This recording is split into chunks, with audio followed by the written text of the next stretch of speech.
Welcome to Mr. Disturbing. Tonight, we're plunging into the dark heart of the Appalachians with some truly unsettling true horror stories. That'll keep you up all night. If you're brave enough, smash that like button and subscribe so you don't miss the next descent into fear. I'm 42 years old. I live in a town so small it barely shows up on maps. Just a blip in southwestern Virginia. Out here, the trees are taller than cell towers. I've lived in this part of the Appalachians my entire life. I work alone mostly, carving and restoring old furniture, a woodworker by trade. I have a small cabin my grandfather built. It sits deep in a hollow flanked by ridges. One of them always felt off, the one behind the cabin. Locals avoid it. Some won't even look at it. They say it's just the wind. But I've lived with wind my whole life. And that ridge doesn't make wind. It makes silence. The kind that presses into your ears. The kind that knows your name. Back in January of 2023, I started hearing things. Not at night. Not in a storm. Broad daylight. While sanding chair legs or varnishing drawers, I'd hear soft crunching in the woods. Too slow to be deer. Too rhythmic to be random. At first I figured it was just foxes or a black bear. But then the prints started. Not animal. Barefoot. Human shape. Too wide. Too long. They circled the perimeter of my land. Always from the ridge. Never leading to it. Only away.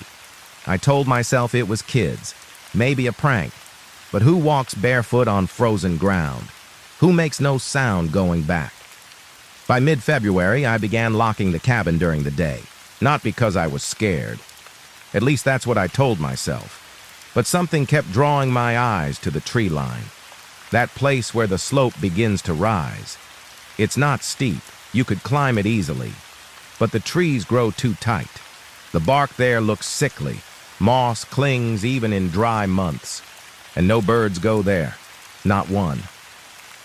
One morning I woke to find scratches. All across my front door. Thin. Precise. Like someone took a nail and carved lines over and over until the wood began to splinter. I replaced the door. Didn't tell anyone. I didn't want to hear the same old stories. But they came anyway. From old men at the feed store. From the woman at the post office. They'd glance at the ridge behind me and go quiet. One man, Hank, nearly 80, leaned in close one day and said, "That ridge ain't right. You stay out of there, son." I asked him what he meant. He wouldn't answer. Only thing he did was hand me a small bundle, wrapped in cloth. Inside was a rabbit's foot, and a clump of something that smelled like burnt cedar. I left it on my workbench. Didn't take it seriously until the knocking began. Not loud, not frantic, just steady knock, knock, knock every night, exactly at 2:17 a.m. 3 knocks, then silence. It never woke me from sleep, because I was always already awake, as if something knew I'd be listening, waiting, dreading that sound. I stopped going into town as often. My work slowed. I started boarding the windows, not because I saw anything, but because I didn't. That's what terrified me most, the nothing, the stillness. One evening in March, I heard movement. Behind the cabin. I crept to the back window, lifted the curtain just an inch, and I saw it. A shape. Tall. Not massive, but off. Wrong proportions. Elongated arms. No visible face. Just the sense of being looked at. I didn't breathe. Didn't blink. And then it turned. Walked slowly toward the ridge. Its movement was too fluid. Like it bent at strange angles. The air around it shimmered slightly, like heat rising from asphalt. Then it vanished into the trees. The sound stopped. I waited until morning to go outside. Where it had stood were footprints, bare, long, pressed deep into the cold earth, and next to them, a single line carved into the dirt, leading back to the ridge. It wasn't drawn by a stick. It looked burned. I tried to record the sounds after that, set up cameras. They never caught anything, but every morning the batteries were drained. Cards corrupted. Even the trail cams I used for wildlife. Blank. Every time. I moved my bed to the front of the house, stayed away from the windows, and I started sleeping with a shotgun. Not that I believed it would help. Not against something like that. Late March. Things escalated. I'd wake to find my tools outside, perfectly arranged in a circle, once they were on the roof. Another time, laid in the shape of a person. One morning, I stepped out to find dozens of rabbit skulls, each placed carefully on the steps, clean, dry, as if they'd been there for weeks. And then the dreams came. I'd see the ridge, but it was different, wider, endless, and there were people inside it, stuck, not screaming, just watching, waiting. Their mouths moved, but no sound came out, except the knocking, always the knocking. I started hiking the opposite way for firewood, avoided even glancing up the ridge, but it was always there, in my peripheral vision, like a stain I couldn't scrub out. Then the animals started acting strange. Birds flew in circles overhead. Coyotes wouldn't howl. Even the insects were quiet. One night in April, something knocked on the back wall, not the door, the actual wall. It shook the frame. I grabbed my flashlight, heart pounding. No courage left, just desperation. I stepped outside, and everything was wrong. The air smelled like sulfur. The trees looked taller, thinner, like they'd been stretched. The ridge seemed closer. I heard something whisper, not in my ears, in my mind. A voice I didn't recognize but somehow knew. It said my name. Then, "Come back." I froze. Tears streamed down my face. I don't remember going back inside, but I woke up the next morning in my bed, mud on my feet, fingernails packed with dirt, and the front door wide open. I didn't leave the house for 3 days. I kept the lights off, covered the mirrors. Something about seeing myself made it worse, like it wasn't just me in the reflection anymore. I kept the shotgun near, but deep down, I knew it wouldn't matter. I didn't sleep, not really, just dozed with one eye open. Every time I blinked, I saw the ridge. Even in the daytime, it felt like night had sunk its claws into the air. The sun would rise, but the shadows stayed thick, heavy, wet. On the fourth morning, I stepped outside, just for a minute, just to breathe. But the smell was stronger, sulfur, burnt wood, iron, like old blood. I checked the trees. They'd changed, bent inward slightly, all pointing toward the cabin. The ridge loomed behind them, still and silent. I looked down and found a trail of ash leading from the tree line to my front step. I followed it with my eyes, and I saw something new, a bundle, wrapped in animal hide, sitting at the base of the steps. I didn't want to touch it, but I couldn't stop myself. My hands moved on their own. Inside was a bone, carved, smooth, polished like ivory, and etched along its length, my name, not written, carved with something sharp, the letters uneven, deep. I dropped it, stumbled backward. The ground beneath me pulsed, just once, like something massive had taken a breath, and then silence again. The bundle was gone when I looked back. I didn't hear it move, didn't blink, just gone.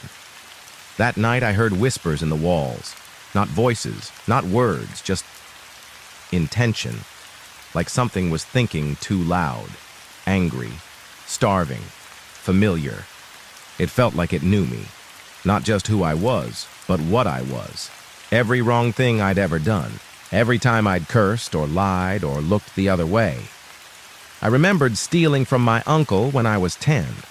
I remembered letting my dog die chained up during a blizzard when I was 17. I remembered stepping over a man's body in an alley in Knoxville once, thinking he was drunk. He wasn't. I didn't help. I remembered it all. And so did it. I started boarding the doors from the inside, pushed furniture against the walls. I didn't know what else to do. I left the lights off, slept in shifts. if you could call it sleep. The knocking came every night, same time, 3 knocks. But now it came from different places, sometimes the floor, sometimes the ceiling. Once, right beside my ear. And yet, no one was there. I left my body once. I'm sure of it. I remember sitting in the corner, watching myself, curled up like a child, whimpering. A black shape stood behind me. It reached down, touched the back of my neck, and I felt cold spread through me, like my blood had turned to water. Then I woke up, my nose bleeding, my mouth filled with dirt, my hands shaking. My dog, if you could call it that, showed up the next morning. I don't have a dog, never owned one since that winter long ago. But this thing, it looked like a dog. Except its legs were too long, its eyes too human. It didn't blink, it didn't move, it just sat at the tree line, watching. It stayed for hours, then vanished. No sound, no tracks, just a smell left behind, like rot. I started to go crazy. At least I think I did. I carved strange shapes into the walls, symbols I don't remember learning, circles inside triangles, jagged spirals, crosses made of branches. Some of them bled when I touched them. Red sap oozing like veins. I covered the mirrors again. But they started to show me things anyway. Not reflections, memories, but wrong. Me in places I'd never been. Speaking languages I didn't know. Standing on the ridge, smiling, hands outstretched, surrounded by others. They looked like me, but older, empty, eyes black and shining like water at night. One night I heard my own voice outside, calling for help. It sounded like me, same tone, same drawl, same panic. "Please," it said, "let me in." I didn't move. I knew better. Then the voice changed, turned cold. "You already did," it whispered. I cried that night, curled up under the table. I think I prayed. I don't remember. I only remember the laughter, soft, like children, but wrong, wet, echoing. The next morning, every tree in my yard had carvings in the bark, all identical, the same spiral from my walls, burned inches deep. Some of them bled.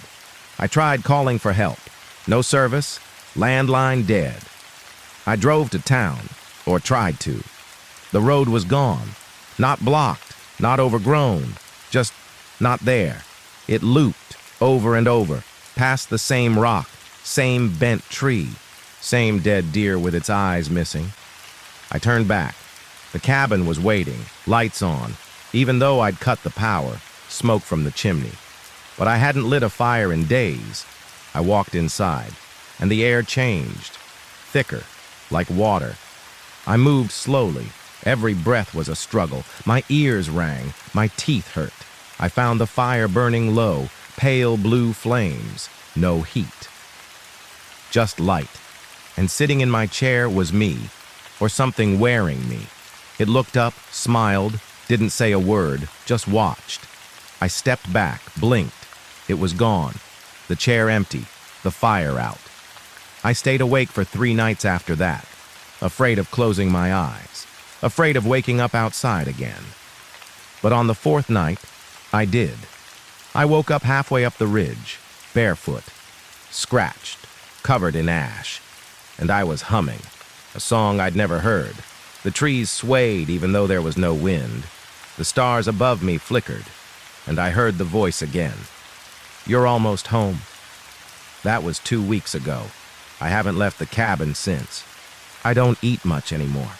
Don't sleep, just sit by the boarded window, watching the ridge. Sometimes I think I see others now, shapes like mine, faces like mine, standing among the trees, staring back, waiting. I don't know how long I have left. I don't even know if I'm still me. But I know one thing. The ridge is getting closer. Every day, every hour, I can feel it breathing, listening. And soon, I think it's going to open. I started marking the days on the wall. I don't know why. Maybe to keep hold of something, time, sanity, a sense of place. But after a while, the marks started changing. I'd wake to find the lines rearranged. Some crossed out, others curved into symbols. Once they spelled out a sentence. It watches when you don't. I stared at it for hours. I didn't remember writing it. But the handwriting was mine. I've boarded every window, hammered every nail twice. But still I feel the light shift at night. Like something moves past the glass, slow, heavy, curious. The dreams are worse now. I don't walk in them. I crawl. My limbs bent backward. My teeth fall out and grow again. I speak in whispers, not to others, to the ridge itself. And it speaks back. I've stopped trying to resist it. When I fight, it gets stronger, louder. But when I listen, it calms. For a while. The laughter is constant now, like a schoolyard filled with echoes. Sometimes I hear my mother's voice, but she's been dead 5 years. Sometimes I hear my own voice behind me, breathing, waiting. Yesterday I found a new door. I didn't build it. It wasn't part of the cabin. It just appeared, small, too small for anyone to fit through, nailed shut, covered in moss. I touched it once. It hummed, low, like a bass note under the floorboards. And then I heard it, breathing behind the wood, wet, slow, steady, like lungs filled with dirt. I didn't open it. I don't think I can. Not yet. But it's there now, and the air near it is warmer. I haven't eaten in 3 days. But I don't feel hunger.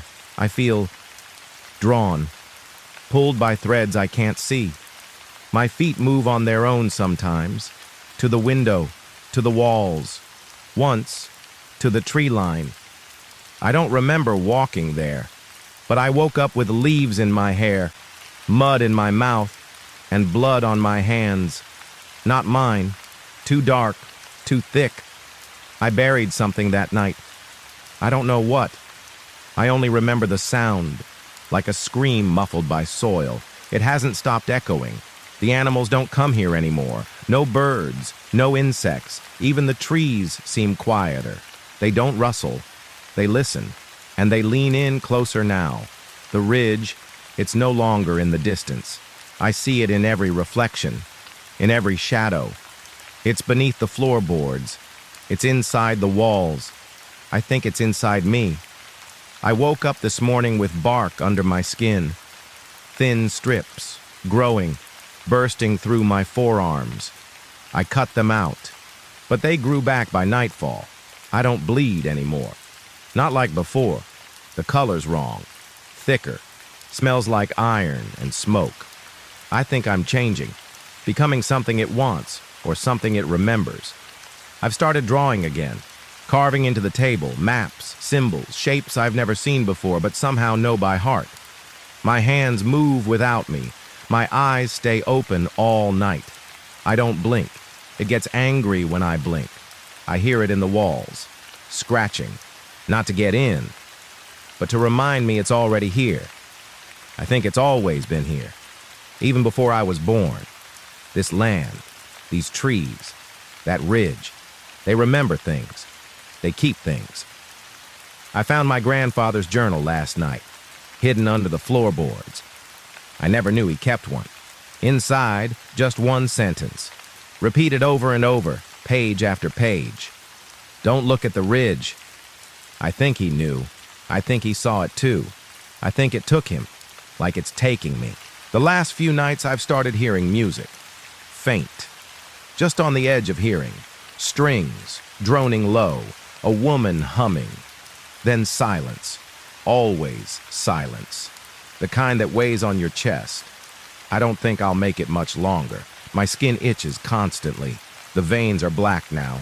My fingernails are cracked. Something is moving inside them. When I look at the mirror now, I don't see me. I see the cabin. From the outside, I see the trees and something tall standing behind me.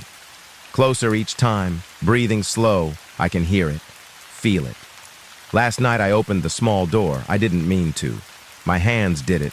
I was asleep, or I thought I was. There was a tunnel behind it, narrow, root-choked, wet. I crawled in, inches at a time. The earth around me pulsed like flesh.